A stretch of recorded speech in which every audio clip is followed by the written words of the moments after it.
بچیم زود نان خود را تمام کن و بر روی زمین ها را بیل بزن. باشه پدر، الان تموم میکنم. منم میرم دکان قصابی خود. فهمیدم پدر، انشالله.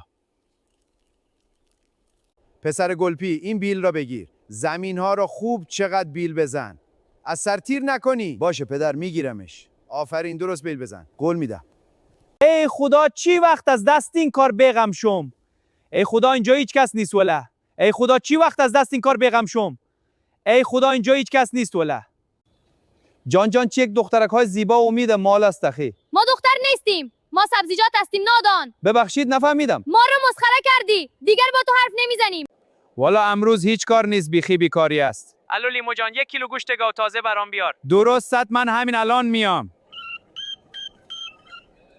پدر جان، از کار آمدم، خیلی خسته هستم، میخوام بخوابم.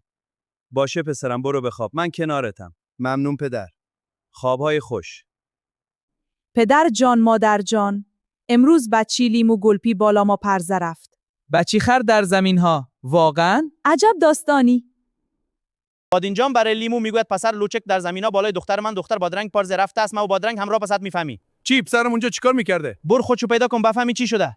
باشه، میرم میبینمش. پدر جان، مادر جان، امروز گلپی بچی لیمو بالای منو پرز رفت، بچی خر باهاش چیکار میکنی؟ پدر و مادر سی برای گلپی و پسرش میگوین. این بچه خرت آمده امروز در زمین بالای دختر من پرزه رفته. نه اینطور نیست، او فوا چیز را میگه.